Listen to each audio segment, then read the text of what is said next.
귀를 찢는 소리와 함께 정성껏 차려진 제사상이 거실 바닥으로 곤두박질 쳤습니다.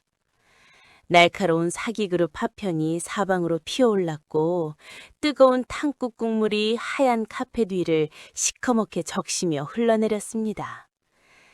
그 상을 발로 걷어찬 사람은 다름 아닌 저였습니다. 설 명절 아침 남의 집 제사상을 제 발로 엎어버린 친정엄마. 네, 그게 바로 저 박영자입니다. 사돈 최순덕은 바닥에 쏟아진 음식들을 보며 단말마에 비명을 질렀습니다. 사부인, 지금 이게 무슨 짓이에요? 저는 그 고함 소리에 눈 하나 깜짝하지 않았습니다. 오히려 제 심장은 얼음장처럼 차갑게 식어 있었습니다. 거실 소파에 앉아있던 시누이는 기겁해며 방석 위로 발을 올렸고 사위라는 놈은 손에 든 TV 리모컨을 떨어뜨린 채 굳어버렸습니다. 그 아수라장 속에서 제 눈에 들어온 것은 오직 하나. 주방 앞에 멍하니 서 있는 지혜의 모습이었습니다. 아이는 기름때가 덕지덕지 앉은 앞치마를 두른 채 떨리는 손으로 바닥에 쏟아진 전 조각을 줍고 있었습니다. 저는 그 가녀린 손목을 낚아채며 낮은 목소리로 말했습니다. 치우지 마라. 당장 이 집에서 나가자. 지혜의 눈이 휘둥그레졌습니다.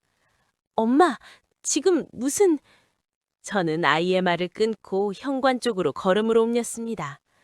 등 뒤에서 사돈의 악에 받친 목소리가 쫓아왔습니다. 사부인, 명절 아침부터 이게 무슨 행패예요? 우리가 며느리한테 대체 무슨 죄를 지었다고? 저는 발걸음을 멈추고 천천히 고개를 돌렸습니다. 사돈은 바닥을 치며 통곡하는 신용을 하고 있었습니다. 가증스러웠습니다. 저 가식적인 눈물 뒤에 숨겨진 추악한 본성을 저는 이미 속속들이 알고 있었기 때문입니다. 저는 바닥에 떨어진 젓가락 하나를 구두굽으로 지그시 밟고 사돈의 눈을 똑바로 쳐다봤습니다. 죄예요? 사돈, 죄가 뭔지 정말 모르시는 거예요? 사돈의 얼굴이 일순간 굳어졌습니다. 그 눈빛 속에서 저는 당혹감과 두려움이 교차하는 것을 분명히 보았습니다. 뒤에서 지혜가 제 옷자락을 붙잡고 속삭였습니다. 엄마, 제발... 저는 그 손을 뿌리치지 않았습니다. 대신 딸의 손을 꽉 쥐고 현관문을 열었습니다. 차가운 명절 아침 공기가 폐부 깊숙이 밀려 들어왔습니다. 남들은 절 보고 미쳤다고 손가락질 하겠지요. 칠순을 앞둔 노인네가 사돈댁 제사상을 발로 걷어차다니 세상에 그런 폐륜이 어디 있느냐고 혀를 찰 겁니다. 하지만 저는 오늘 이 상을 뒤엎어야만 했습니다. 저 집안 사람들은 저를 그저 세상 물정 모르는 노인네로만 알고 있었을 겁니다. 시장 바닥에서 반찬 가게나 하는 무식한 늙은이. 딸이 시집살이 좀 힘들어도 꿀먹은 벙어리처럼 입 다물고 있을 호구. 하지만 그들은 몰랐을 겁니다. 제가 오늘 이 문턱을 넘기 위해 지난 몇 달간 어떤 지옥을 견디며 무엇을 준비해왔는지 말입니다. 제 손에 들린 가죽 사료 가방이 묵직하게 느껴졌습니다. 이 안에는 저들의 숨통을 조여올 서류들이 빼곡히 들어있었습니다. 하나뿐인 자식의 가슴에 대못이 박히는 꼴을 보느니 차라리 제가 악마가 되기로 한 겁니다. 지혜의 손이 제 손 안에서 가늘게 떨고 있었습니다. 아이는 아직도 무슨 일이 벌어지고 있는지 제대로 파악하지 못한 눈치였습니다. 괜찮다, 지혜야. 이 애미가 너를 그 지옥에서 반드시 꺼내줄 테니. 저는 등 뒤로 들려오는 사돈의 통곡 소리를 무시한 채 걸음을 옮겼습니다. 대체 그동안 무슨 일이 있었길래 제가 이 지경이 되었는지 이제부터 차근차근 말씀드리겠습니다. 저의 인생 이야기를 응원하신다면 구독과 좋아요 부탁드립니다. 제 이야기는 지금부터 딱 1년 전 딸아이가 한 남자를 데려오던 날로 거슬러 올라갑니다. 그날따라 유난히 하늘이 맑았던 것이 기억납니다. 마치 제 딸의 앞날을 축복이라도 하듯 구름 한 점 없는 파란 가을 하늘이었습니다. 지혜는 현관문을 열자마자 환하게 웃으며 저를 불렀습니다. 엄마, 오늘 소개시켜줄 사람 있어. 32살 먹은 딸이 저렇게 해맑은 얼굴을 본 게 얼마나 된지 모르겠습니다. 아이 뒤에 서 있는 남자가 눈에 들어왔습니다. 이정훈, 35살. 어머니가 운영하시는 식당에서 일을 돕고 있다고 했습니다. 첫인상은 나쁘지 않았습니다. 말투가 조신하고 지혜를 바라보는 눈이 따뜻해 보였습니다. 어머니, 지혜 정말 행복하게 해드리겠습니다. 그 한마디에 제 마음이 조금 풀리는 것을 느꼈습니다. 하지만 동시에 마음 한구석에 작은 가시 같은 것이 걸렸습니다. 35이면 한창 일할 나이인데 아직까지 어머니 가게에서 일을 돕다고요? 물론 효도라고 할 수도 있겠지요. 하지만 장사꾼으로 40년을 살아온 제 눈에는 뭔가 걸리는 구석이 있었습니다. 그래도 지혜가 저렇게 좋아하는데 어미가 뭐라고 하겠습니까? 저는 그저 내 자식이 선택한 사람이니 믿어보자는 마음으로 고개를 끄덕였습니다. 그것이 모든 비극의 시작이었다는 것을 그때는 미처 알지 못했습니다. 지금 생각해보면 그날 제가 좀 더 냉정하게 따져 물었어야 했습니다. 왜 이 나이에 아직 독립을 안 했는지, 앞으로의 계획은 무엇인지. 하지만 딸의 행복에 겨운 얼굴을 보니 차마 찬물을 끼얹을 수가 없었습니다. 어미 마음이라는 게 다 그런 거 아니겠습니까? 내 자식이 행복하다면 그것으로 된 거라고 스스로를 위로했습니다. 며칠 후 상견례 자리가 잡혔습니다. 저는 아침부터 단장을 하고 약속 장소인 한정식점으로 나갔습니다. 사돈될 사람이 어떤 분인지 직접 눈으로 확인하고 싶었습니다. 먼저 도착해서 기다리고 있는데 문이 열리며 한 여자가 들어왔습니다. 최순덕, 67살. 시장에서 고깃집을 20년 넘게 해왔다고 했습니다. 순덕은 제 손을 덥석 잡으며 말했습니다. 아이고, 사부인, 우리 지혜 같은 며느리 드리게 되어서 제가 얼마나 복받은 건지 몰라요. 목소리는 상냥했지만 소나귀의 힘이 이상하게 들어가 있었습니다. 악수가 아니라 손목을 붙드는 느낌이었습니다. 저는 웃으며 대꾸했습니다. 저야말로요, 아들 잘 키우셨네요. 속으로는 다른 생각이 들었습니다. 왜 이렇게 손에 힘이 들어가지? 내 손을 놓질 않네? 자리에 앉자마자 순덕은 이것저것 물어보기 시작했습니다. 사부인, 집은 작아세요? 반찬 가게 하시다면서요? 매출이 어느 정도 되세요? 우리 지혜 적금은 좀 들어놨어요? 저는 젓가락을 든 손이 멈칫했습니다. 첫 상견례 자리에서 돈 얘기를 이렇게 노골적으로 하는 사람은 처음 봤습니다. 보통은 서로의 안부를 묻고 자녀 자랑을 하고 앞으로 잘 지내보자는 덕담을 나누는 것이 순서 아닙니까? 그런데 이 사람은 대뜸 재산 목록을 조사하듯 캐묻고 있었습니다. 순덕의 눈이 번들거리는 것이 보였습니다. 그 눈빛이 묘하게 불편했습니다. 하지만 맞은편에서 지혜가 정훈의 손을 잡고 행복하게 웃고 있었습니다. 저 해맑은 얼굴에 찬물을 끼얹을 수는 없었습니다. 저는 불편함을 애써 삼키고 상견례 자리를 마쳤습니다. 집으로 돌아오는 길 내내 순덕의 그 번들거리는 눈이 머릿속을 떠나지 않았습니다. 시장 바닥에서 40년을 장사한 제 직감이 자꾸만 경고를 보내고 있었습니다. 저 집구석 뭔가 심상치 않다고. 하지만 저는 그 직감을 무시했습니다. 내 딸이 저렇게 좋아하는데 설마 큰일이야 있겠어? 그게 제가 저지른 가장 큰 실수였습니다. 그 실수의 대가를 저는 지금까지도 피눈물로 치르고 있습니다. 상견례가 끝나고 며칠이 지났지만 순덕의 그 번들거리는 눈빛이 자꾸만 떠올랐습니다. 저는 결국 참지 못하고 딸이 시집갈 곳을 직접 확인해 보기로 했습니다. 지혜에게는 비밀로 하고 시장 뒷골목에 있다는 그 고깃집을 찾아가기로 마음먹었습니다. 결혼까지 2달 남짓 남은 늦가을의 어느 오후였습니다. 시장 골목은 점심시간이 한참 지났는데도 사람들로 북적이고 있었습니다. 생선 비린내와 고깃국 끓이는 냄새가 뒤섞인 익숙한 공기. 저도 이런 곳에서 40년을 장사했으니 낯선 풍경은 아니었습니다. 좁은 골목을 지나 간판이 보이는 곳까지 왔습니다. 순덕네 고깃집. 낡았지만 손님이 제법 들어차 있었습니다. 장사는 잘 되는 모양이구나. 저는 안심하며 가게 안으로 들어가려다 발걸음을 멈췄습니다. 식당 옆 창고 쪽에서 익숙한 목소리가 들려왔기 때문입니다. 살짝 열린 철문 틈으로 조심스럽게 안을 들여다봤습니다. 그 순간 저는 제 눈을 의심했습니다.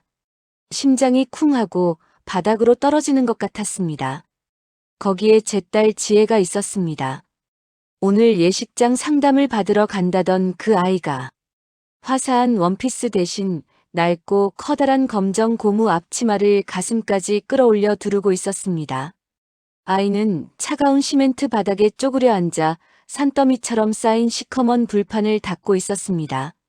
손에는 거친 철수 세미가 들려 있었고 그 앞에는 기름때가 엉겨붙은 불판이 수십 개는 쌓여 있었습니다. 아이의 손가락 끝이 보였습니다. 찬물에 불어서 빨갛게 부어올라 있었습니다. 하얗고 고왔던 손등에는 이미 시커먼 그을음이 덕지덕지 묻어 있었습니다. 그 옆에 순떡이 서 있었습니다. 팔짱을 낀 채 마치 감독관처럼 위에서 아래로 딸아이를 내려다보고 있었습니다. 예, 거기를 더 세게 문질러야지. 순덕의 목소리가 창고 안에 날카롭게 울렸습니다. 기름기가 조금이라도 남아있으면 손님들이 또 오겠어? 그 말투에는 예비 며느리에 대한 배려 같은 건 눈 씻고 찾아볼 수 없었습니다. 차가운 명령. 아니, 명령이라기보다는 질책에 가까웠습니다.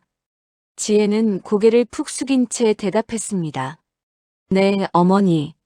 죄송해요. 금방 깨끗하게 닦을게요. 그 목소리가 쉬어 있었습니다. 얼마나 오래 저 자세로 있었던 걸까요? 저는 철문을 붙잡은 손이 파르르 떨리는 것을 느꼈습니다. 당장이라도 문을 박차고 들어가 딸의 손을 잡아 끌고 싶었습니다. 저 여자의 멱살을 잡고 소리치고 싶었습니다. 내 귀한 자식한테 지금 무슨 짓을 시키는 거냐고. 결혼도 안 했는데 왜 남의 집 불판을 닦고 있어야 하느냐고. 하지만 저는 그 자리에서 돌처럼 굳어버렸습니다. 내가 지금 여기서 난리를 치면 어떻게 될까? 지혜가 그토록 지키고 싶어하는 그 사랑이 깨져버리면, 딸이 나를 원망하면, 그 생각에 발이 떨어지지 않았습니다.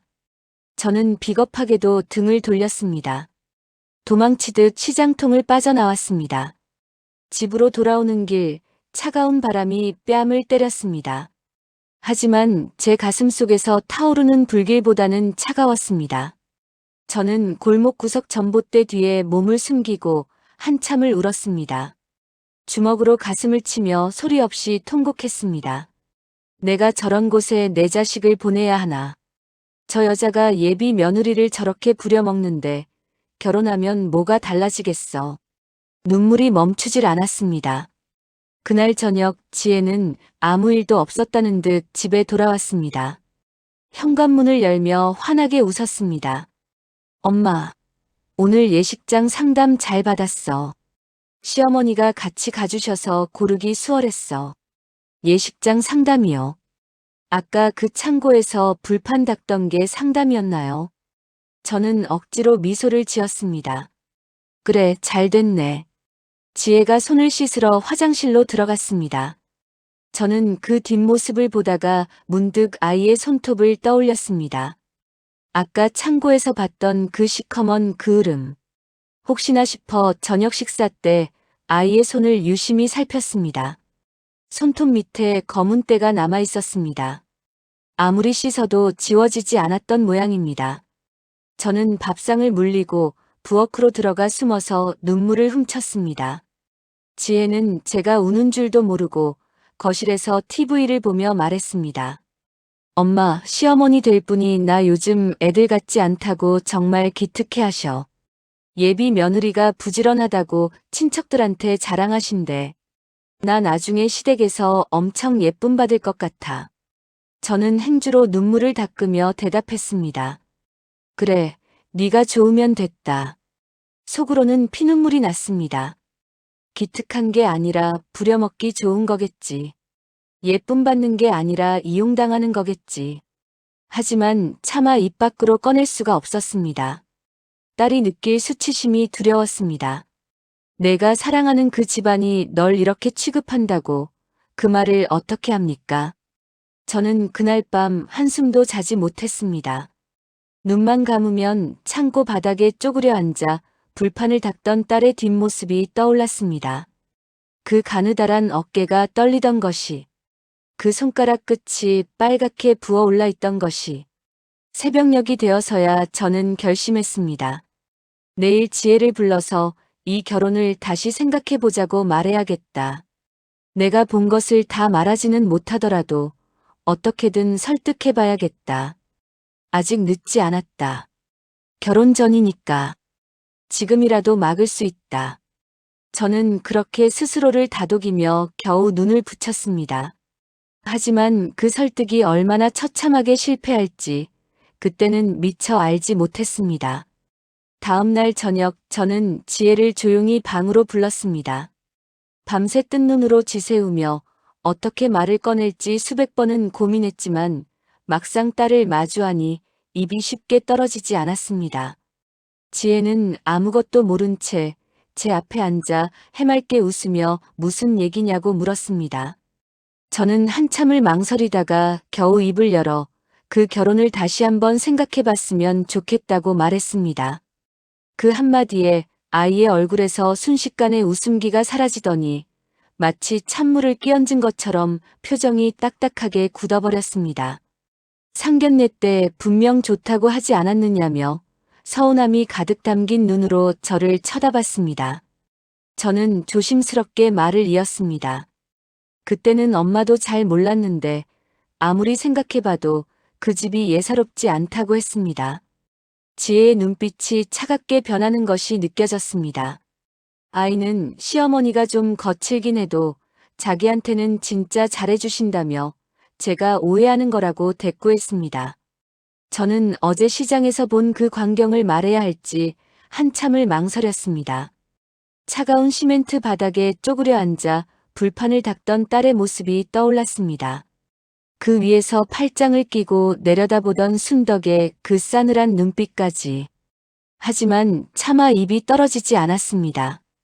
그 사실을 알게 된 지혜가 얼마나 수치스럽고 상처받을지 생각하니 어미로서 그 칼날을 직접 찌를 수가 없었습니다. 저는 핑계처럼 말을 돌렸습니다. 그냥 엄마 직감이라고 시장에서 40년을 장사하다 보니 사람 보는 눈이 좀 생겼다고 했습니다. 첫 만남에 집이 작아냐 적금이 얼마냐 물어보는 사람은 처음 봤다고 그게 정상이 아니라고 말했습니다. 지혜는 한숨을 쉬며 시어머니가 원래 직설적인 분이라고 대꾸했습니다. 장사하시는 분들이 다 그렇지 않느냐며 오히려 저를 달래려 들었습니다.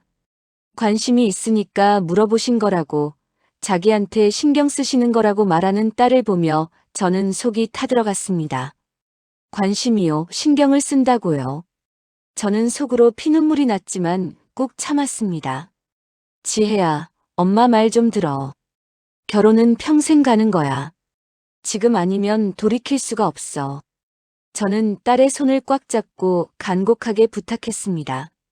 혹시 시어머니 될 분이 뭘 시키거나 힘들게 한 적 없느냐고도 조심스럽게 물었습니다. 그 순간 지혜의 눈이 미세하게 흔들리는 것을 봤습니다. 아이는 잠깐 시선을 피하더니 곧 고개를 저으며 그런 거 없다고 대답했습니다. 거짓말이라는 걸 저는 알았습니다. 어미 눈은 천리 밖에서도 자식의 거짓말을 알아보는 법이니까요.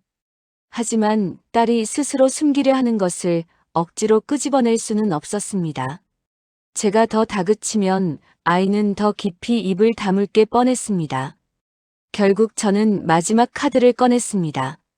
조금만 더 시간을 두고 지켜보자고, 결혼을 미뤄보자고 사정했습니다.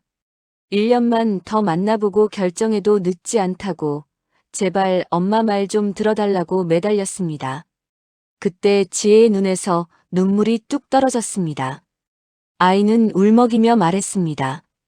자기가 더 잘하면 된다고, 그 사람은 정말 착한 사람이라 자기를 평생 지켜줄 거라고요. 엄마가 반대하면 자기는 어떡하냐며 제 손을 붙잡고 애원했습니다. 그 모습에 제 가슴이 무너져 내렸습니다. 32살 먹은 딸이 어린아이처럼 엄마 앞에서 눈물을 흘리며 매달리는 꼴을 어떻게 외면합니까? 저는 차마 더 모진 말을 할 수가 없었습니다. 그놈의 사랑이 뭐길래 하나뿐인 자식이 눈물로 애원하는데 거기다 대고 안 된다고 소리칠 수가 없었습니다. 결국 자식 이기는 부모 없다는 말이 맞는 건지 저는 피눈물을 삼키며 그 결혼을 허락하고 말았습니다. 저는 혼수를 준비하면서도 밤마다 잠을 이룰 수가 없었습니다. 그래도 혹시나 하는 마음에 남들 보기에 절대 부족하지 않도록 화려하게 준비해줬습니다. 이불부터 가전제품까지 딸이 시댁에서 절대 기죽지 말라고 가장 좋은 것들로 채워보냈습니다. 제발 내 걱정이 그저 늙은이의 쓸데없는 기우이길 간절히 빌면서요. 결혼식 당일이 밝았습니다. 지혜는 하얀 드레스를 입고 제 앞에 섰습니다. 세상에서 가장 아름다운 신부였습니다. 저는 딸의 면사포를 고쳐주며 눈물을 삼켰습니다. 그런데 신부 대기실로 인사를 온 순덕의 눈빛을 보는 순간 저는 다시 한번 온몸에 소름이 돋았습니다. 그것은 사돈끼리 나누는 축하와 환영의 눈빛이 아니었습니다. 마치 아주 값비싼 물건을 공짜로 손에 넣었다는 듯한 그 탐욕스러운 눈빛이었습니다. 순덕은 지혜의 혼수 목록을 훑어보며 연신 고개를 끄덕였고 입꼬리가 귀에 걸릴 듯 올라가 있었습니다. 그때라도 딸의 손을 잡고 예식장에서 도망쳤어야 했습니다. 하지만 저는 그저 딸의 하얀 드레스 자랑만 바라보며 속으로 피울음을 울었습니다. 하객들 앞에서 난리를 칠 용기가 제게는 없었습니다. 결국 저는 활짝 웃는 딸의 얼굴을 보며 제발 내 불길한 직감이 틀리기만을 신령님께 빌고 또 빌었습니다. 예식은 성대하게 치러졌습니다. 화려한 조명 아래서 수줍게 웃으며 신랑 옆에 선 지혜는 세상에서 가장 행복한 신부처럼 보였습니다.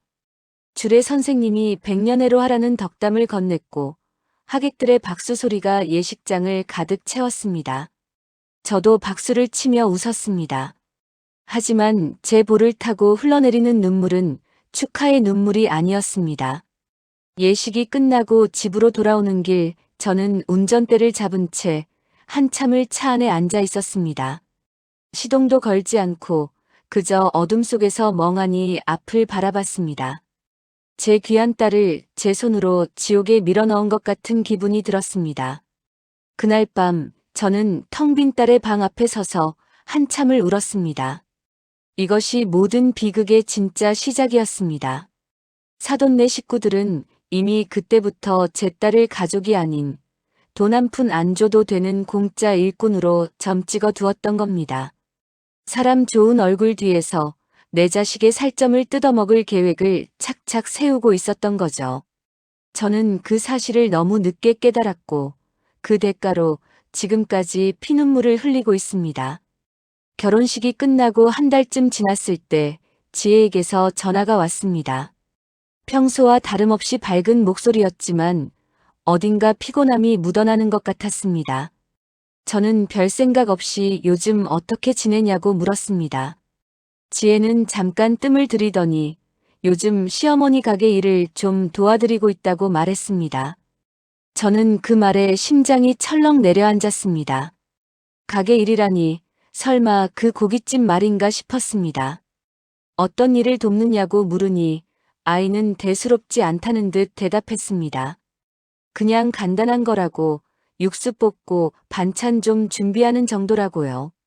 시어머니가 요즘 허리가 안 좋으셔서 자기가 좀 거들어 드린다고 했습니다. 저는 가슴이 답답해지는 것을 느끼며 다시 물었습니다. 지혜 너 회사 다니잖아. 언제 그런 일을 하느냐고요. 아이의 대답은 저를 더욱 충격에 빠뜨렸습니다. 새벽에 잠깐 들른다고 했습니다. 몇 시에 가느냐고 물으니 5시쯤이라고요. 새벽 5시. 신혼인 딸이 새벽 5시에 일어나 시어머니 식당에 가서 육수를 뽑는다고요. 저는 전화기를 든 손이 부들부들 떨리는 것을 느꼈습니다. 그게 일주일에 며칠이나 되느냐고 물었습니다. 지혜는 잠깐 망설이더니 매일이라고 대답했습니다. 매일이요. 신혼 첫 달부터 매일 새벽 5시에 일어나 남의 집 장사를 돕는 며느리가 세상에 어디 있습니까? 저는 참지 못하고 물었습니다. 그래서 월급은 받고 하는 거냐고요. 전화기 너머로 어색한 침묵이 흘렀습니다. 그 침묵이 모든 것을 말해주고 있었습니다. 지혜는 한참 만에 입을 열었습니다. 가족인데 월급이 뭐가 필요하겠느냐고 시어머니가 나중에 집 살 때 보태주신다고 했답니다. 저는 눈앞이 캄캄해지는 기분이었습니다. 시작됐구나. 내가 그토록 걱정했던 그 지옥이 시작된 거구나. 저는 가슴을 쥐어뜯는 심정으로 전화를 끊었습니다. 그날 이후로 저는 잠을 제대로 잘 수가 없었습니다. 눈만 감으면 새벽 어둠 속에서 식당으로 향하는 딸의 뒷모습이 떠올랐습니다. 결혼 전에 봤던 그 창고의 광경이 악몽처럼 머릿속을 맴돌았습니다. 불판을 닦던 딸의 빨갛게 부은 손가락이 그 위에서 호령하던 순덕의 날카로운 목소리가 귓가를 떠나지 않았습니다.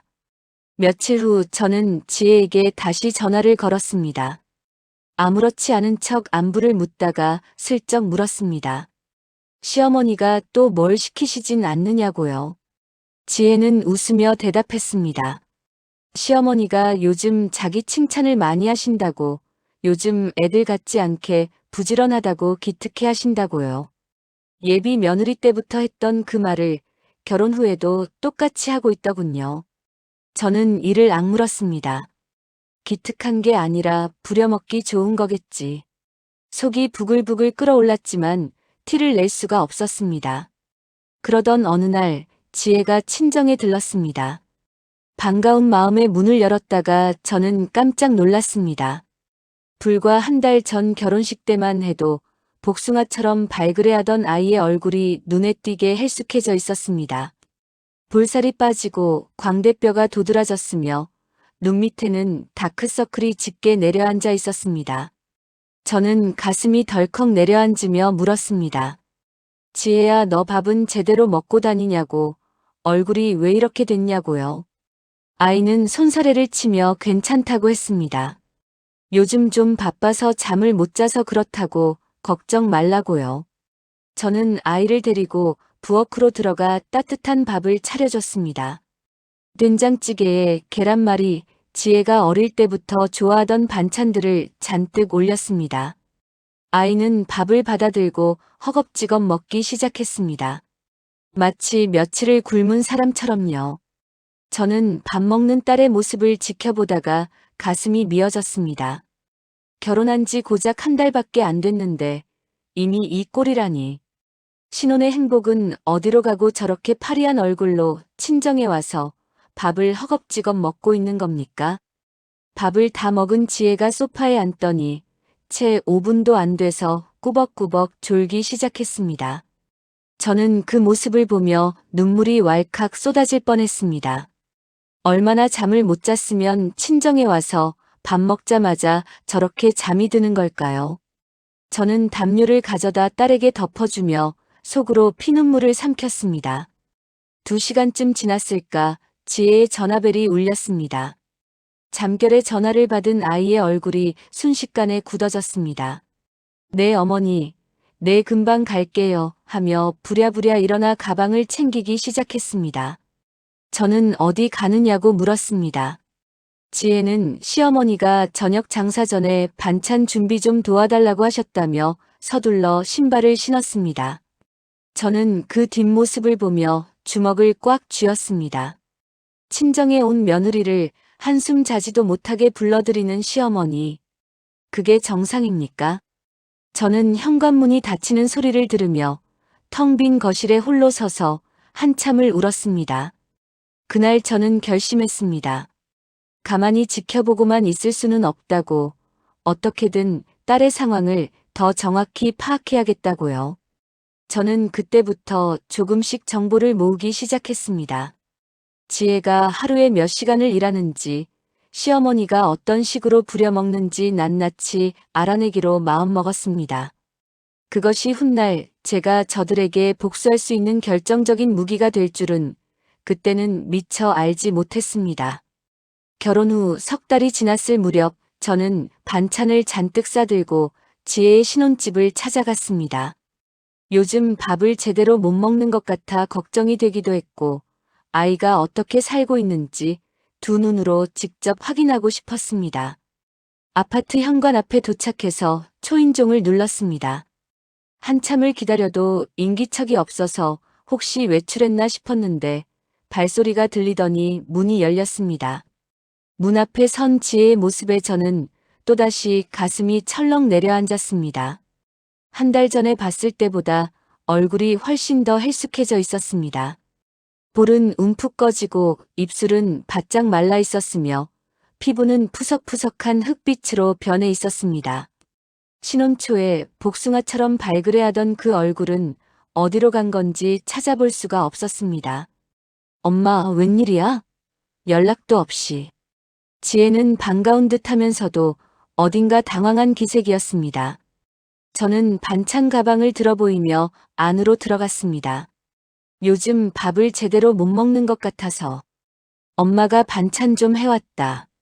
거실은 깔끔하게 정돈되어 있었지만 어딘가 살린 냄새가 나지 않았습니다. 저는 반찬을 냉장고에 넣으려고 문을 열었다가 그 자리에서 멈춰버렸습니다. 냉장고 안이 텅 비어 있었습니다. 생수 몇 병과 시들어가는 파 한 단, 그리고 유통기한이 지난 두부 한 모가 전부였습니다. 신혼집 냉장고가 이 꼴이라니 믿기지가 않았습니다.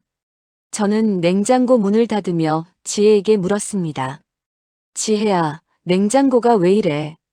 반찬도 없고 먹을 것도 없고. 아이는 머쓱한 듯 웃으며 대답했습니다. 요즘 바빠서 장 볼 시간이 없었다고, 대충 사 먹어서 그렇다고요. 하지만 저는 그 말을 믿을 수가 없었습니다.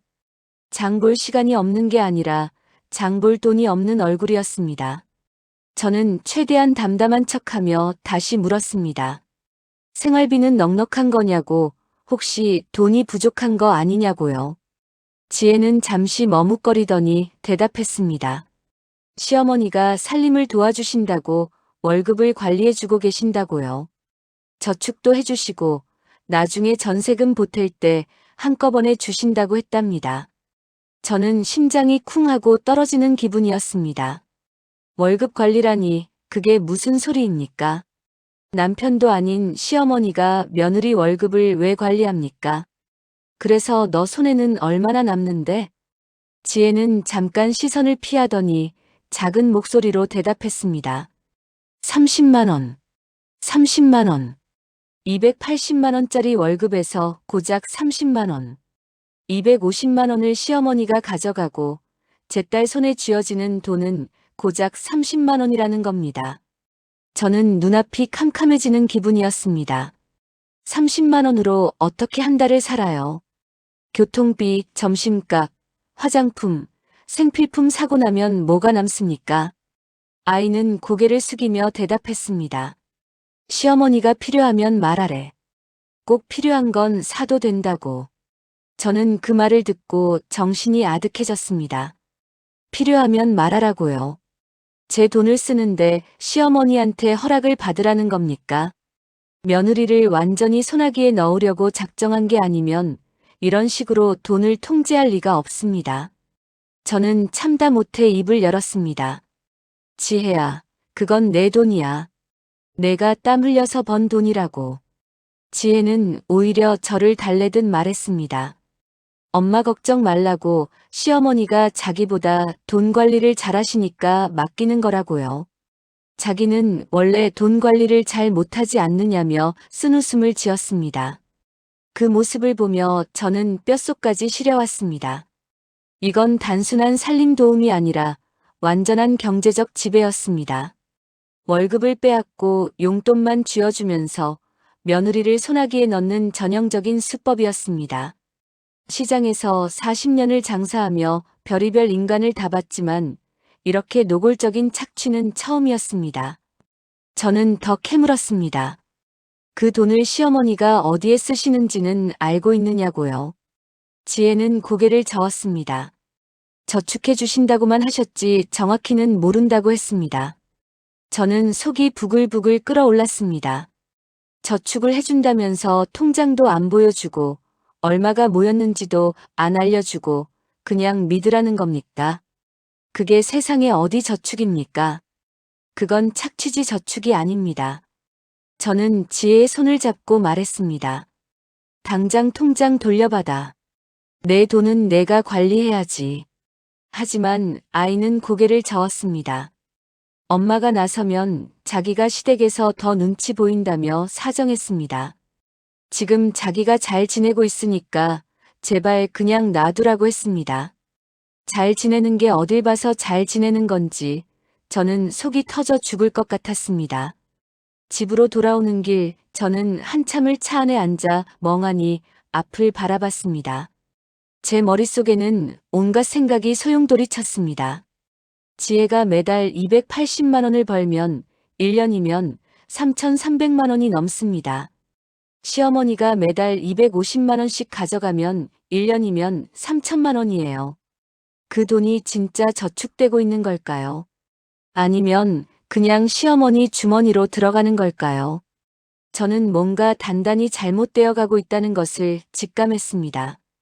하지만 딸이 저렇게 막아서는데 제가 어떻게 나설 수가 있겠습니까? 제가 섣불리 끼어들면 지혜만 더 힘들어질 게 뻔했습니다. 그날 밤 저는 이불을 뒤집어 쓰고 한참을 울었습니다. 내 금지용엽 키워서 대학까지 보내고 번듯한 회사에 취직시켜놨더니 그 월급을 고스란히 남의 집에 갖다 바치고 있다니요. 시어머니는 공짜 노동력에 공짜 월급까지 챙기면서 제 딸을 쥐어짜고 있었습니다. 분했습니다. 억울했습니다. 하지만 그 분노를 어디에다 풀 수가 없었습니다. 저는 그날부터 조용히 기록을 시작했습니다. 지혜가 언제부터 얼마를 빼앗겼는지 시간과 금액을 꼼꼼히 적어두기로 했습니다. 언젠가 이 기록이 필요한 날이 올 거라는 예감이 들었기 때문입니다. 저는 그렇게 복수의 칼날을 천천히 갈기 시작했습니다. 결혼 후 6달이 지나고 첫 번째 추석 명절이 다가왔습니다. 저는 지혜가 친정에 오는 날만 손꼽아 기다렸습니다. 시댁에서 고생하는 딸 얼굴이라도 보고 맛있는 것 먹이고 푹 쉬게 해주고 싶었습니다. 지혜가 남편과 함께 친정에 들렀습니다. 저는 일찌감치 일어나 아이가 좋아하는 음식을 잔뜩 차려놓고 기다렸습니다. 갈비찜, 잡채, 동그랑땡, 송편까지. 딸이 시댁에서 못 먹었을 것들을 정성껏 준비했습니다. 지혜는 들어오자마자 음식 냄새를 맡더니 눈을 반짝였습니다. 그 모습이 어릴 적 명절날 좋아하던 그때 그 아이 같아서 가슴이 뭉클했습니다. 하지만 자세히 보니 얼굴이 더 야위어 있었습니다. 광대뼈가 도드라지고 손목은 한 손으로 감싸고도 남을 것처럼 가늘어져 있었습니다. 저는 내색하지 않고 밥상을 차려 아이 앞에 놓아줬습니다. 지혜는 밥을 받아들고 허겁지겁 먹기 시작했습니다. 마치 며칠을 굶은 사람처럼 숟가락질이 빨랐습니다. 사위는 옆에서 느긋하게 먹으면서 처가 음식이 맛있다는 둥 입에 발린 소리를 해댔습니다. 저는 속으로 이를 악물었지만 웃는 얼굴로 받아쳤습니다. 식사를 마치고 사위가 잠깐 화장실에 간 사이 저는 미리 준비해둔 봉투를 꺼냈습니다. 50만 원을 넣어둔 용돈 봉투였습니다. 저는 그 봉투를 지혜의 손에 쥐어주며 말했습니다. 이건 내 거야. 시댁 일 돕느라 고생 많으니까 맛있는 것 좀 사 먹어. 지혜는 환하게 웃으며 고맙다고 했습니다. 그 웃음이 너무 예뻐서 저는 이 돈이라도 아이에게 작은 위안이 되길 바랐습니다. 시어머니한테 빼앗긴 월급은 어쩔 수 없다 쳐도 이건 친정엄마가 준 용돈이니까 아이 마음대로 쓸 수 있을 거라고 생각했습니다.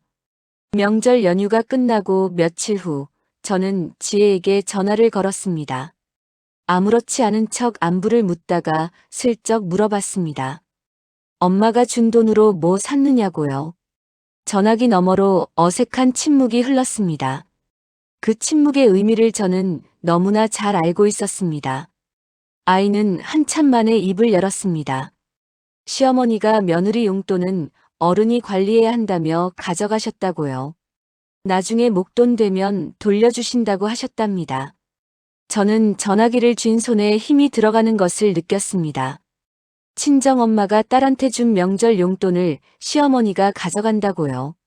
그게 말이 됩니까? 세상에 그런 법이 어디 있습니까? 저는 떨리는 목소리로 다시 물었습니다. 그래서 그 돈 지금 어디 있느냐고요. 지혜는 잠깐 뜸을 들이더니 작은 목소리로 대답했습니다. 수진이가 화장품 살 게 있다고 좀 빌려갔다고요. 수진이. 신우이 말입니다. 제가 딸 주라고 준 50만 원을 신우이 화장품 값으로 썼다는 겁니다. 저는 분노가 치밀어 올랐지만 꾹 참고 물었습니다. 신우이가 돈을 빌려갔으면 갚긴 하느냐고요. 지혜는 머뭇거리다가 대답했습니다. 갚는다기보다는 나중에 필요하면 자기도 빌렸으면 된다고 시어머니가 그렇게 말씀하셨다고요. 저는 기가 막혀서 말이 안 나왔습니다. 빌렸으면 된다고요. 제 딸이 30만 원 용돈으로 한 달을 근근히 살고 있는데 신우이한테 돈을 빌려 쓸 여유가 어디 있습니까? 그건 빌려주는 게 아니라 뜯기는 겁니다. 전화를 끊고 나서 저는 지혜가 보내온 카카오톡 사진을 뒤적거렸습니다. 예전에 신우이랑 같이 찍은 사진이 있었습니다. 신우이 수진이는 머리부터 발끝까지 명품으로 치장하고 있었습니다. 가방은 외국 유명 브랜드, 신발도 비싸 보이는 것, 화장도 짙게 하고 손톱에는 젤네일까지 해놓았더군요. 저는 지혜에게 다시 전화해서 물었습니다. 신우이가 무슨 일을 하느냐고요. 지혜는 대수롭지 않다는 듯 대답했습니다. 취업 준비 중이라고요. 저는 다시 물었습니다. 언제부터 취업 준비를 하는 거냐고요. 지혜는 잠깐 생각하더니 대답했습니다. 대학 졸업하고 쭉이라고요. 대학 졸업하고 쭉. 그러니까 5년이 넘도록 취업 준비만 하고 있다는 소리였습니다. 5년 동안 취업 준비를 한다면서 명품 가방 들고 젤네일 하고 다니는 사람이 세상에 어디 있습니까? 그건 취업 준비가 아니라 그냥 놀고 먹는 백수입니다. 그 백수 신우이가 옳게 돈을 뜯어다가 화장품을 사고 있었던 겁니다. 분이 치밀어 올라 숨을 쉴 수가 없었습니다. 며칠 후 지혜가 친정에 잠깐 들렀을 때 저는 슬쩍 신우이 얘기를 꺼냈습니다. 수진이가 요즘 너한테 잘해주느냐고요. 지혜는 환하게 웃으며 대답했습니다. 응, 수진이가 나한테 진짜 잘해줘. 언니 하면서 따르는데 얼마나 예쁜지 몰라. 저는 속으로 피가 거꾸로 솟는 기분이었습니다. 언니 하면서 따르는 게 아니라 호구호구 하면서 뜯어먹는 거겠지. 저는 이를 악물었지만 내색하지 않았습니다. 시어머니는 며느리 월급을 빼앗고 신우이는 옳게 용돈을 뜯어가고 그 집안 식구들이 합심해서 제 딸을 갈취하고 있다는 것이 이제 확실해졌습니다. 저들에게 지혜는 가족이 아니라 그냥 돈줄이었던 겁니다. 공짜로 부려먹을 수 있는 일꾼에 월급까지 빼앗을 수 있는 봉이었던 거예요. 그날 밤 저는 잠을 이룰 수가 없었습니다. 천장을 바라보며 이 악물고 생각했습니다. 언젠가 반드시 저 인간들에게 빼앗긴 것들을 몽땅 돌려받겠다고. 원금에 이자까지 붙여서 한 푼도 빠짐없이 토해내게 만들겠다고. 저는 다시 노트를 꺼내 기록을 추가했습니다. 추석 명절 용돈 50만 원, 신우이 화장품 구입비로 지출. 빼앗긴 목록이 점점 길어지고 있었습니다. 하지만 저는 조급해하지 않았습니다. 복수는 천천히 그리고 확실하게 해야 제맛이니까요. 결혼 후 8달쯤 되었을 때 저는 다시 한번 지혜의 신혼집을 찾아갔습니다. 마침 주말이라 아이가 집에 있을 거라 생각하고 미리 연락을 하고 갔습니다. 반찬 좀 가져다 주겠다고 했더니 지혜가 좋다며 반겼습니다. 초인종을 누르자 지혜가 문을 열어줬습니다. 아이는 긴 소매 옷을 입고 있었는데 한여름도 아닌데 왜 저렇게 두껍게 입고 있나 싶었습니다. 거실에 들어가 앉으려는데 지혜가 컵에 물을 따르다가 소매가 조금 올라갔습니다. 그 순간 저는 아이의 팔목에서 이상한 것을 봤습니다. 붉은 자국 같은 것이 언뜻 보였습니다. 저는 무심한 척하면서 지혜에게 다가갔습니다. 지혜야, 팔 좀 보자. 아이는 움찔하며 소매를 내리려 했습니다. 하지만 저는 재빠르게 지혜의 손목을 잡고 소매를 걷어 올렸습니다. 그 순간 제 눈앞에 펼쳐진 광경에 저는 숨이 턱 막혔습니다. 아이의 팔뚝에는 붉은 화상 자국이 여러 개 나 있었습니다. 크기도 제각각이었고 어떤 건 새빨갛게 아직 아물지도 않은 상태였습니다. 오래된 자국은 흉터처럼 얼룩덜룩하게 남아 있었습니다. 저는 떨리는 목소리로 물었습니다. 이게 뭐야? 이게 대체 뭐냐고. 지혜는 당황한 표정으로 손을 뺏으려 했습니다. 아무것도 아니라고, 기름이 좀 튀어서 그렇다고 얼버무렸습니다. 요리하다 보면 그럴 수 있는 거라고 대수롭지 않게 말했습니다. 저는 아이의 손을 놓지 않고 자세히 살폈습니다. 화상 자국만 있는 게 아니었습니다. 손가락 마디마디가 거칠게 갈라져 있었고 손등은 세제에 시달린 듯 푸석푸석하게 일어나 있었습니다. 손톱 밑에는 때가 끼어 있었고 손바닥에는 굳은 살이 박여 있었습니다. 이건 가끔 요리하다 생긴 상처가 아니었습니다. 매일같이 식당 일을 하는 사람의 손이었습니다. 불 앞에서 전을 부치고 기름솥을 뒤지고 설거지를 하고 청소를 하는 사람의 손이었습니다. 저는 눈물이 왈칵 쏟아질 것 같았지만 꾹 참았습니다. 아이 앞에서 울면 지혜가 더 힘들어질 것 같았습니다. 저는 최대한 침착하게 물었습니다. 지혜야, 아직도 그 식당 나가는 거야? 아이는 대답하지 않고 고개만 숙였습니다. 그 침묵이 모든 것을 말해주고 있었습니다. 저는 속이 부글부글 끓어올랐습니다. 결혼하고 8개월이 지났는데 아직도 그 식당 일을 시키고 있다니. 신혼인 며느리한테 새벽부터 밤까지 일을 시키면서 화상 자국이 생기도록 내버려 두다니. 시어머니라는 인간이 어떻게 이럴 수가 있습니까? 그때 지혜의 휴대폰이 울렸습니다. 화면에 뜬 이름을 보니 신우이 수진이었습니다. 지혜가 전화를 받자 신우이의 목소리가 들려왔습니다. 볼륨이 커서 저한테까지 들릴 정도였습니다. 언니, 나 내일 소개팅인데 언니 옷 중에 그 원피스 있잖아. 빌려줘. 지혜는 잠깐 머뭇거렸습니다. 그 옷이 자기가 결혼 전에 아껴서 산 건데 하며 말끝을 흐렸습니다. 그러자 신우이가 짜증 섞인 목소리로 말하는 게 들렸습니다. 언니는 어차피 맨날 가게 일하느라 입을 일도 없잖아. 나 급하단 말이야. 지혜는 결국 한숨을 쉬며 알겠다고 대답했습니다. 가져가라고, 옷장에 있다고요. 전화를 끊은 지혜는 저를 보며 쓴웃음을 지었습니다. 수진이가 요즘 소개팅을 많이 본다며 옷이 필요하다고 했습니다. 마치 당연한 일인 것처럼 말하는 아이를 보며 저는 가슴이 찢어지는 것 같았습니다. 저는 참다 못해 물었습니다. 신우이가 그동안 빌려간 거 돌려준 적은 있느냐고요. 지혜는 잠깐 생각하더니 고개를 저었습니다. 빌려간 건 많은데 돌려받은 건 별로 없는 것 같다고, 그래도 괜찮다고 했습니다. 저는 다시 물었습니다. 그럼 수진이가 너한테 뭘 해준 적은 있느냐고요. 지혜는 대답하지 못하고 입만 달싹거렸습니다. 그 모습을 보니 답은 정해져 있었습니다. 신우이라는 애는 올케한테 받아먹기만 하고 해준 건 하나도 없었던 겁니다. 용돈도 뜯어가고 옷도 빌려가고 화장품 값도 받아가면서 그러면서 언니 하며 꼬리를 치고 있었던 거예요. 전형적인 기생충이었습니다. 저는 지혜의 손을 꼭 잡고 말했습니다. 지혜야, 빌려주지 마. 내 거는 내가 지켜야 해. 하지만 아이는 고개를 저었습니다. 시누이한테 안 빌려주면 시어머니한테 혼난다고, 괜히 가정 불화만 생긴다고요. 자기가 좀 참으면 되는 거라고, 제발 엄마는 가만히 있어달라고 했습니다. 그 말을 듣는 순간 저는 눈앞이 캄캄해지는 기분이었습니다. 내 딸이 저 집안의 봉이 되어가고 있었습니다.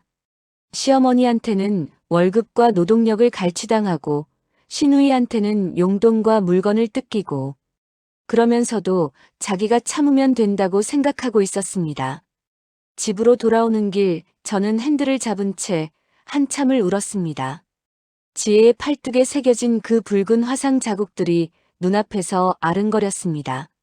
내가 키운 자식이 저렇게 상처투성이가 되어가고 있는데 엄이라는 게 해줄 수 있는 게 아무것도 없었습니다. 월급, 용돈, 노동력, 옷, 화장품. 저들은 제 딸한테서 모든 것을 쥐어짜고 있었습니다. 지금은 참는다. 하지만 언젠가 반드시 저들에게 이 빚을 받아내겠다. 원금의 이자까지 한 푼도 빠짐없이 토해내게 만들겠다. 저는 그렇게 분노를 삼키며 때를 기다렸습니다. 결혼 후 10달쯤 되었을 때 저는 지혜가 걱정되어 영양식을 직접 만들어 들고 시어머니 식당을 찾아갔습니다. 요즘 딸아이 얼굴이 너무 안 좋아 보여서 몸보신이라도 시켜야겠다는 생각이었습니다. 시장 골목을 지나 식당에 도착하니 점심 장사가 막 끝난 시간이었습니다. 가게 안으로 들어가려는데 식당 뒤쪽에서 목소리가 들려왔습니다. 순덕의 목소리였습니다. 저는 발걸음을 멈추고 귀를 기울였습니다. 식당 뒷방 문이 살짝 열려 있었습니다. 그 틈 사이로 안을 들여다보니 좁은 방 안에 순덕과 지혜가 마주 앉아 있었습니다. 순덕은 지혜의 손을 꼭 잡고 무슨 말인가를 하고 있었습니다. 표정만 보면 세상에서 가장 자애로운 시어머니 같았습니다. 하지만 그 입에서 나오는 말들은 자애와는 거리가 한참 멀었습니다. 지혜야, 내가 이렇게 열심히 하니까 우리 정훈이 사업 미천이 되는 거야. 순덕의 목소리는 나지막하지만 또렷했습니다. 마치 주문이라도 거는 것처럼 천천히 한마디 한마디에 힘을 주어 말하고 있었습니다. 젊을 때 고생은 사서도 한다잖니. 지금 내가 흘리는 땀이 나중에 다 너한테 돌아오는 거야. 저는 문틈 너머로 지혜의 얼굴을 살폈습니다. 아이는 넋이 나간 사람처럼 멍한 눈으로 시어머니를 바라보고 있었습니다. 고개를 끄덕이면서 네 어머니 하고 대답하는 목소리에는 아무런 힘이 없었습니다. 순덕은 거기서 멈추지 않았습니다. 내가 여기서 힘들다고 쉬어버리면 어떻게 되겠니? 남편 기가 죽어. 아내가 참고 버텨야 남편이 성공하는 법이야. 저는 문고리를 잡은 손에 힘이 들어가는 것을 느꼈습니다. 저건 격려가 아니었습니다. 저건 위로도 아니었습니다. 저건 교묘하게 위장한 협박이고 세뇌였습니다. 내가 쉬면 남편이 실패한다. 내가 힘들다고 하면 가정이 무너진다. 그러니까 내가 참아라. 내가 희생해라. 내가 죽어라. 그 말을 예쁘게 포장해서 주입하고 있었던 겁니다. 순덕은 지혜의 손등을 쓰다듬으며 말을 이었습니다. 저 손등에 화상 자국이 있다는 걸 뻔히 알면서도 아무렇지 않게 만지고 있었습니다. 우리 지혜는 정말 복덩이야. 내가 온 뒤로 가게 매출이 2배는 뛰었어. 다 내 덕분이야. 복덩이라고요. 덕분이라고요. 공짜로 부려먹으면서 무슨 복덩이입니까? 월급도 안 주고 혹사시키면서 무슨 덕분이에요. 저는 당장이라도 문을 박차고 들어가 순덕의 멱살을 잡고 싶었습니다. 내 딸한테 지금 무슨 짓을 하는 거냐고 소리치고 싶었습니다. 하지만 저는 이를 악물고 참았습니다. 지금 난리를 치면 지혜만 더 힘들어집니다. 저 여자가 더 교묘하게 딸을 괴롭힐 게 뻔했습니다. 저는 떨리는 손으로 주먹을 쥔 채 그 자리를 떠났습니다. 집으로 돌아오는 길, 저는 차 안에서 한참을 울었습니다. 내 딸이 저렇게 세뇌당하고 있는데 아무것도 할 수가 없다는 게 너무나 비참했습니다. 순덕의 그 가식적인 목소리가 귓가에서 떠나지 않았습니다. 며칠 후 사위한테서 전화가 왔습니다. 지혜가 가게에서 쓰러졌다는 겁니다. 저는 심장이 멎는 것 같았습니다. 뭐라고요? 쓰러졌다고요? 저는 허겁지겁 병원으로 달려갔습니다. 응급실에 도착하니 지혜는 침대에 누워 수액을 맞고 있었습니다. 얼굴이 하얗게 질려 있었고 눈 밑에는 시커먼 다크서클이 내려앉아 있었습니다. 의사 선생님 말로는 과로와 영양실조가 원인이라고 했습니다. 제대로 못 먹고 제대로 못 자면서 무리하게 일하다가 몸이 버티질 못한 거라고요. 저는 지혜의 손을 잡고 눈물을 삼켰습니다. 그런데 문득 이상한 게 느껴졌습니다. 분명 며느리가 쓰러져서 병원에 실려왔으면 시어머니가 와 있어야 하는 거 아닙니까? 저는 주위를 둘러봤지만 순덕의 모습은 보이지 않았습니다. 저는 사위에게 물었습니다. 시어머니는 어디 계시냐고요? 사위는 머쓱한 표정으로 대답했습니다. 어머니가 가게 마감이 있어서 먼저 가셨다고요. 저는 제 귀를 의심했습니다. 가게 마감이요. 며느리가 쓰러져서 응급실에 실려왔는데 가게 마감 때문에 안 왔다고요. 그게 사람이 할 짓입니까? 저는 분노가 치밀어 올랐지만 꾹 참았습니다. 지금 여기서 소리 지르면 지혜만 힘들어집니다. 저는 이를 악물고 딸의 손만 붙잡고 있었습니다. 지혜가 눈을 떴습니다. 저를 보더니 힘없이 웃었습니다. 엄마 왔어? 걱정시켜서 미안해. 저는 눈물이 왈칵 쏟아질 뻔했지만 억지로 참았습니다. 괜찮다고 푹 쉬라고만 말했습니다. 아이의 가느다란 손가락을 어루만지며 속으로 다짐했습니다.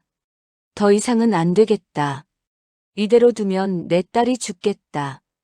저는 그날 밤 집으로 돌아와 한참을 생각했습니다. 어떻게 해야 딸을 저 지옥에서 꺼낼 수 있을까? 무작정 데려오면 될까? 아니, 그러면 지혜가 다시 돌아갈 게 뻔합니다. 저 여자들이 또다시 교묘하게 딸을 꼬드겨서 데려갈 겁니다. 그렇다면 방법은 하나뿐이었습니다. 저들이 다시는 내 딸에게 손을 뻗지 못하도록 완전히 짓밟아버려야 합니다. 법적으로, 경제적으로, 사회적으로. 다시는 일어설 수 없도록 철저하게 무너뜨려야 합니다. 저는 그날부터 본격적으로 움직이기 시작했습니다. 지금까지 모아둔 기록들을 정리하고 변호사를 만나 상담을 받았습니다. 그리고 한 가지 더. 그 식당이 들어서 있는 건물에 대해 알아보기 시작했습니다. 그것이 석 달 뒤 명절 아침, 제가 그 집안을 완전히 무너뜨릴 수 있었던 결정적인 무기가 될 줄은 그때는 미처 몰랐습니다. 드디어 설 명절 당일 아침이 밝았습니다. 저는 새벽같이 일어나 준비를 마쳤습니다. 옷장에서 가장 단정한 옷을 꺼내 입고 머리를 깔끔하게 빗어 넘겼습니다. 거울 속에 제 얼굴은 평온해 보였지만 가슴 속에서는 거대한 파도가 일렁이고 있었습니다. 테이블 위에는 두툼한 가죽 서류 가방이 놓여 있었습니다. 저는 그 가방을 들어 무게를 가늠해 봤습니다. 묵직했습니다. 그 안에는 지난 석 달간 제가 준비해온 것들이 빼곡히 들어 있었습니다. 저는 서류 가방을 들고 집을 나섰습니다. 차를 몰고 가는 내내 심장이 두근거렸습니다. 하지만 떨리는 것은 두려움 때문이 아니었습니다. 오늘 저들의 얼굴에 어떤 표정이 떠오를지 생각하니 오히려 가슴이 시원해졌습니다. 사돈댁 아파트 앞에 도착했습니다. 저는 심호흡을 한 번 하고 초인종을 눌렀습니다. 문이 열리자 사위가 어리둥절한 표정으로 저를 맞았습니다. 명절 아침에 예고 없이 찾아온 장모가 당황스러웠던 모양입니다. 거실로 들어서는 순간 저는 예상했던 그대로의 광경을 목격했습니다. 소파에는 순떡과 시누이 수진이가 나란히 앉아 TV를 보고 있었습니다. 손에는 과일 포크가 들려 있었고 앞에는 깎아놓은 과일 접시가 놓여 있었습니다. 앞치마는 티끌 하나 없이 깨끗했습니다. 그런데 주방 쪽에서 지글지글 기름 튀기는 소리가 났습니다. 저는 고개를 돌려 주방을 바라봤습니다. 제 딸 지혜가 거기 있었습니다.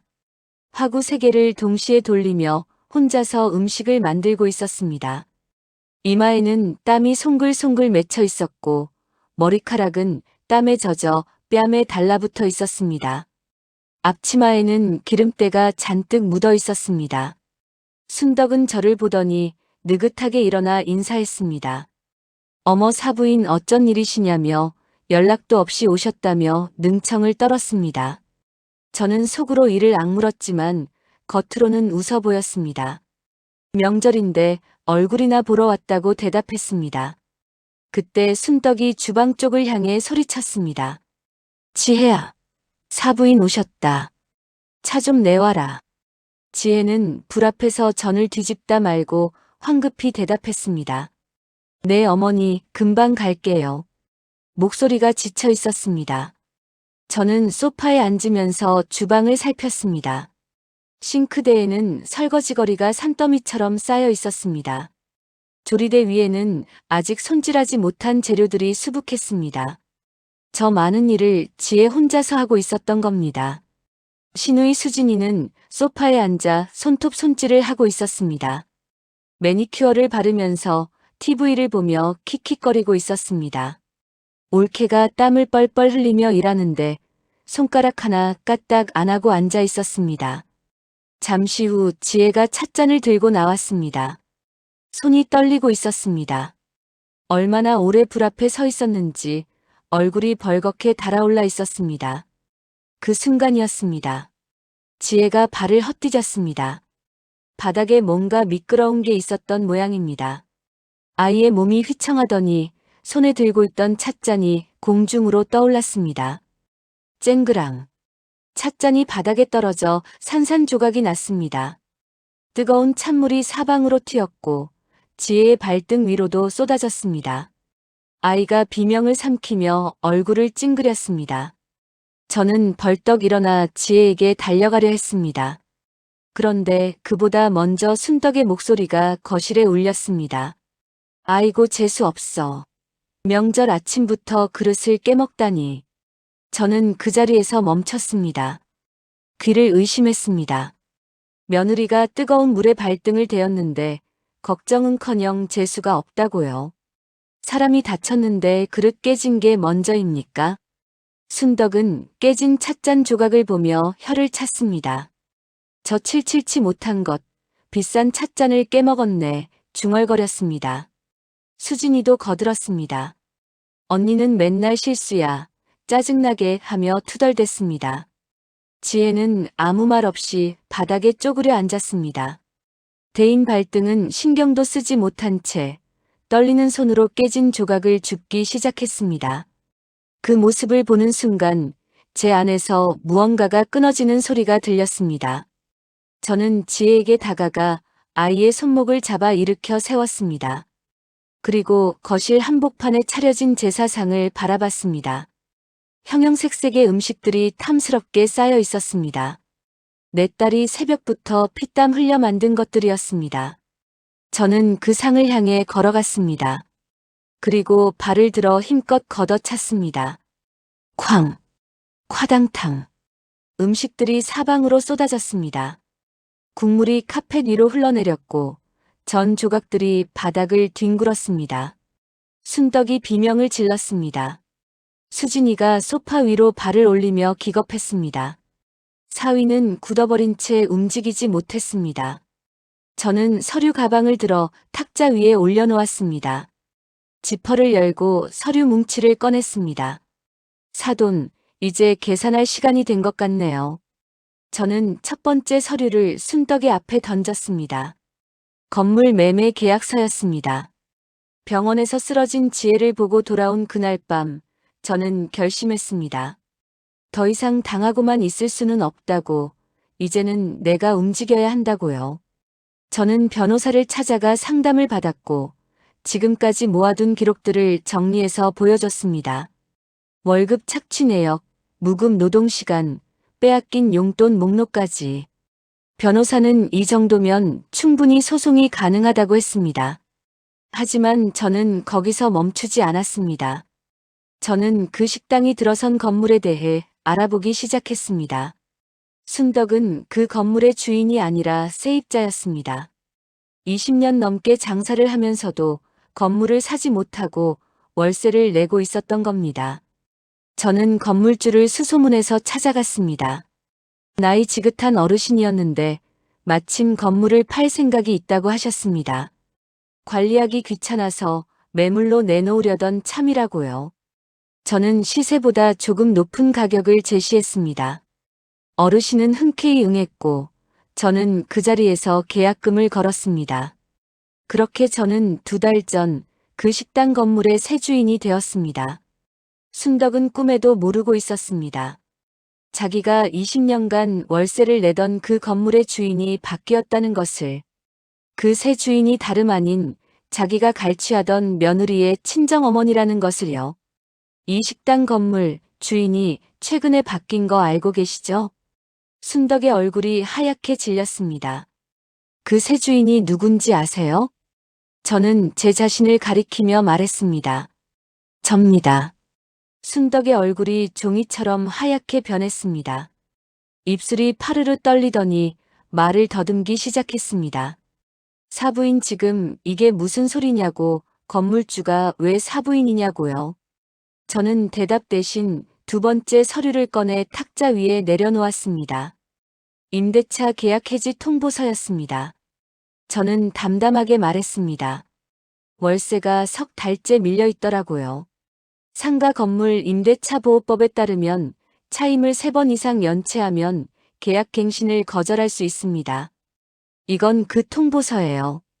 1달 안에 가게를 비워주셔야 합니다. 순덕의 눈이 휘둥그레졌습니다.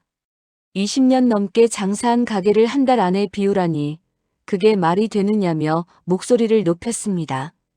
저는 눈 하나 깜짝하지 않았습니다. 말이 되고 안 되고는 제가 정하는 게 아니라 법이 정하는 겁니다. 저는 3번째 서류를 꺼냈습니다.